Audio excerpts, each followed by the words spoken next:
wabarakatuh. Halo teman-teman, kembali lagi bersama saya Rasinta Ali.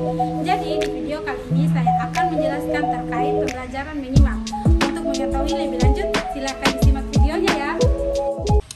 Menyimak adalah proses menangkap pesan atau gagasan yang disajikan melalui ujaran. Keterampilan menyimak merupakan dasar keterampilan dalam komunikasi lisan. Apabila kemampuan seseorang dalam menyimak kurang, dapat dipastikan tidak dapat mengungkapkan topik yang didengar baik.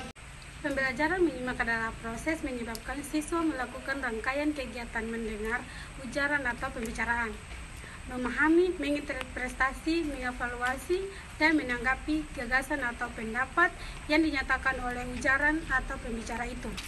Pembelajaran menyimak dalam kurikulum merupakan salah satu pembelajaran keterampilan berbahasa. Dalam pembelajaran berbahasa Indonesia di sekolah, di berbagai tingkat pendidikan, dalam pembelajaran keterampilan menyimak diimplementasikan ke dalam berbagai genre teks. Pembelajaran keterampilan berbahasa tidak diajarkan secara terpisah, tetapi secara terpadu bersama dengan keterampilan berbahasa yang lain dan dikemas dalam sebuah teks sesuai dengan kompetensi dasar yang terdapat di kurikulum.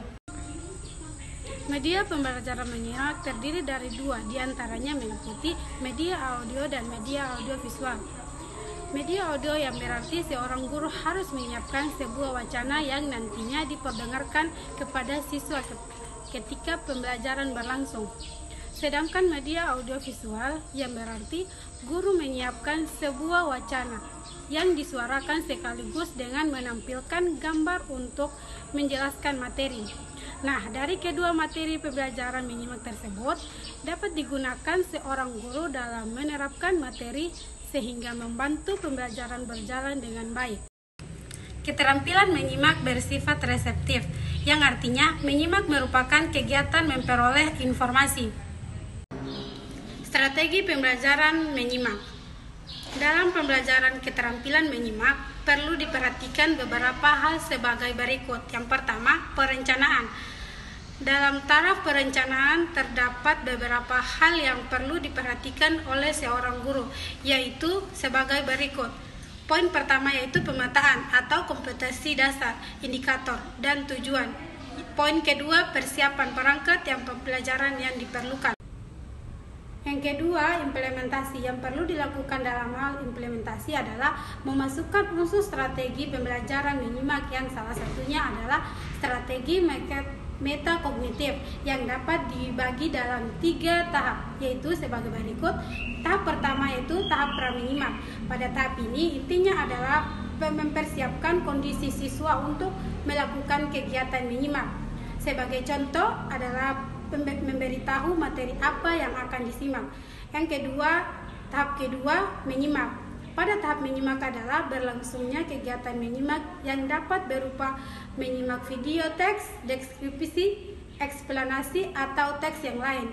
Tahap ketiga yaitu pasca menyimak. Kegiatan pasca menyimak berupa mengevaluasi secara mandiri atau berefleksi bagaimana kegiatan menyimak yang sudah dilakukan oleh masing-masing siswa. Tahap yang ketiga, evaluasi. Evaluasi kegiatan menyimak mengikuti pedoman penilaian menyimak yang dipilih berdasarkan materi yang disimak dan berdasar jenis penilaian yang digunakan, yang semuanya menggunakan prinsip penilaian dalam kurikulum 13. Penilaian pembelajaran menyimak. Guru dapat melalui beberapa tes kemampuan sebagai berikut. Yang pertama, tes kemampuan menyimak tingkat ingatan. Yang kedua, tes kemampuan menyimak tingkat pemahaman. Yang ketiga, tes kemampuan menyimak tingkat penerapan. Yang keempat, tes kemampuan menyimak tingkat analisis. Baik, itulah sedikit penjelasan dari materi pembelajaran menyimak. Semoga dapat bermanfaat untuk teman-teman ya. Wassalamualaikum warahmatullahi wabarakatuh.